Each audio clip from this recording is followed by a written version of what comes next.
Hello, welcome back to the channel. And today we are doing the second half of the combine review. We'll start obviously with the defense. We'll go D tackle, edges, linebackers, into corners. Yeah, Kris Jenkins up first.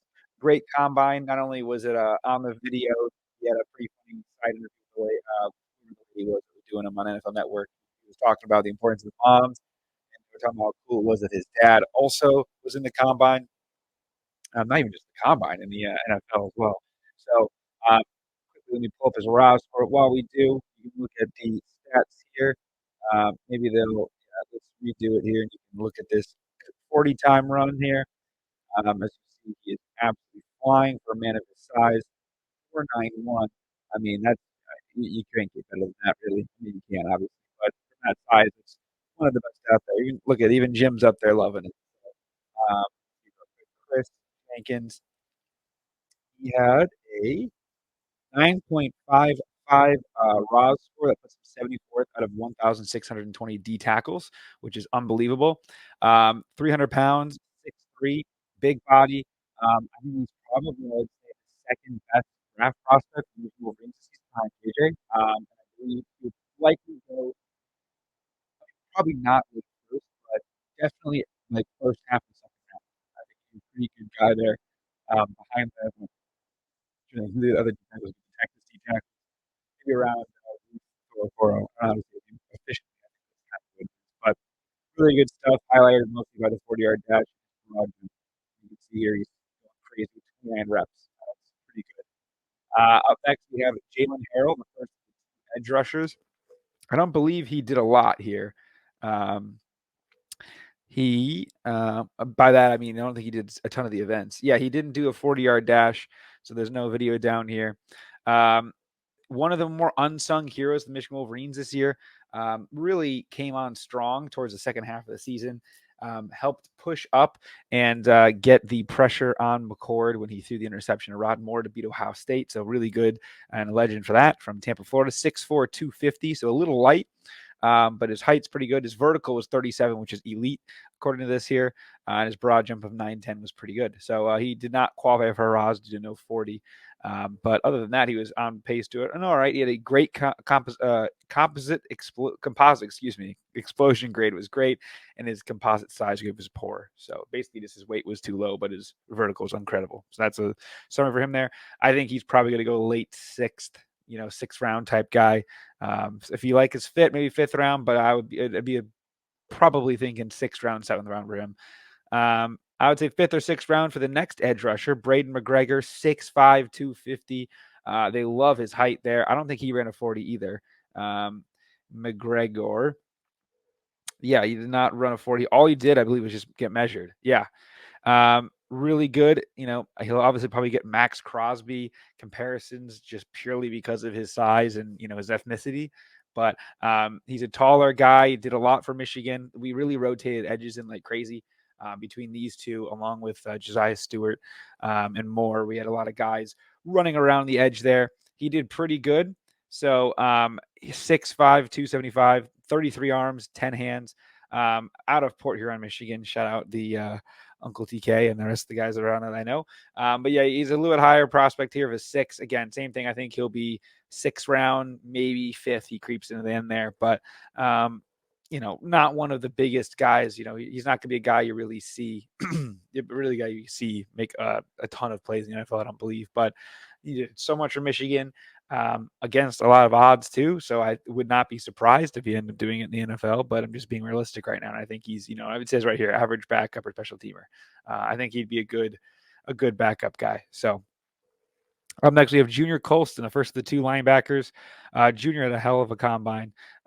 He did a lot of this. I think he finally has, I think he has both hands now for the first time in a long time. He really only had only did one event. Sorry, excuse me. Willie Gay, great comparison. He has a good scores here projected. He ended up with a good size. I thought he had a really good combine. I don't know what I'm thinking. I think we were projecting him to have a really good combine, and he ended up not doing it. But good size from Tennessee, junior, so he's a bit younger. I think he can make a contribution right away. He'll be probably like your third linebacker in different packages, but I think he could be a starter for sure in a year or two. So, Willie Gay, great comparison. One of the more explosive athletes we've had. So good on him, and I think he'll be able to succeed in the league. And again, another guy that he did a ton at Michigan. Great stuff there. I don't even think, he had a club on both hands for like the Ohio State game and a few other games. There was a pretty good thing that they were talking about with that. So Mike Barrett is next. He didn't do anything at the combine, I don't believe. I know he showed up, but I don't know if he did anything else really. Yeah. So, but yeah, I think this was his sixth season. Really helped with the COVID year. Was pretty much the heartbeat of the defense at times. His dad was an incredible Twitter follow. Really good size. He's doing his thing. Not really good size, excuse me. Really good production for his size, excuse me, because he's a little bit smaller. But yeah, he's done a lot of stuff for Michigan. One of the best players we've had. I think he's the winningest player of all time. I believe that's an actual stat that he's been in the part of most wins and games. I think one of the two. It might be both.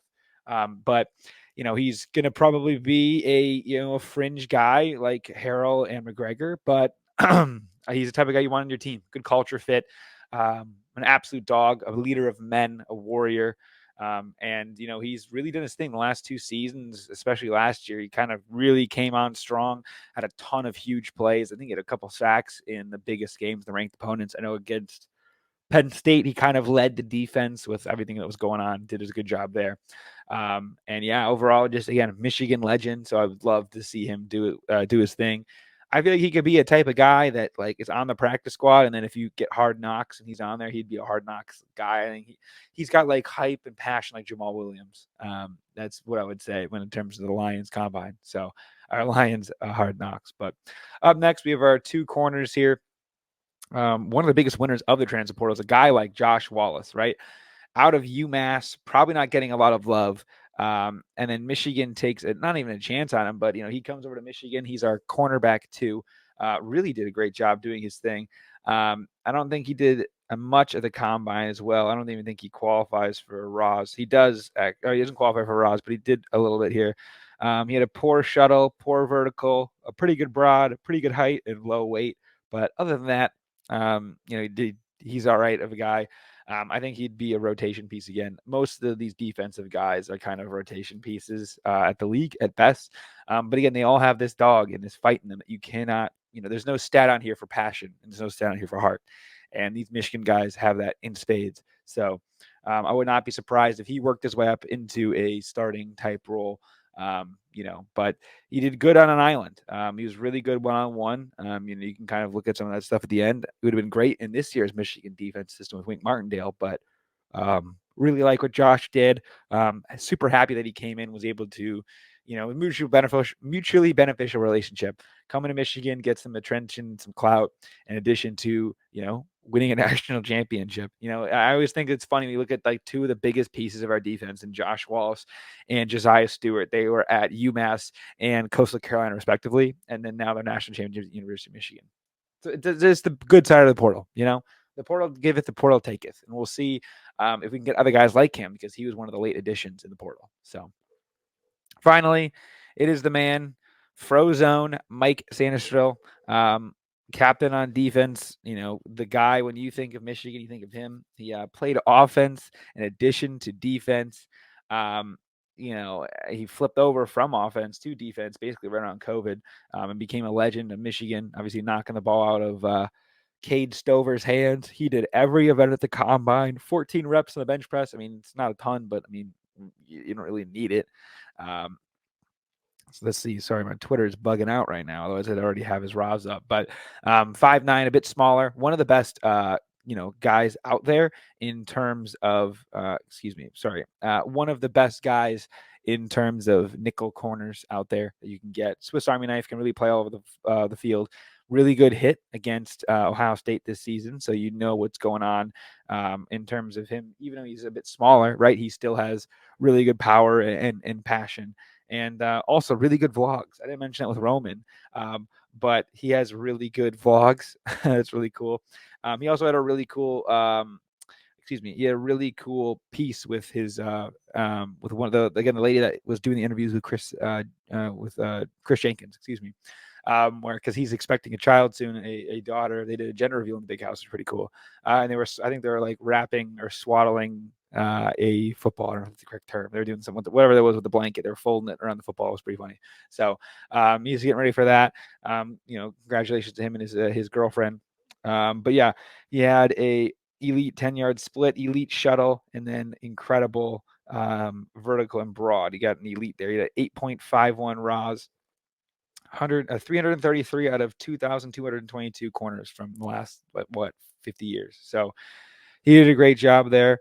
I think they're going to show this time here. I can go back real quick. You can see him running. There it is. Boom. Mikey 447. It's pretty good.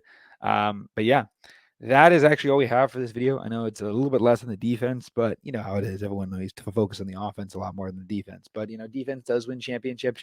I think a lot of these guys would be great at different spots. I didn't even say where I think Mikey's going to go. Josh is probably going to go 6th round. I would say Mikey's probably going to go anywhere from late 2nd, early 4th, depending on how you view him against the other guy with the hyphenated name from Mizzou.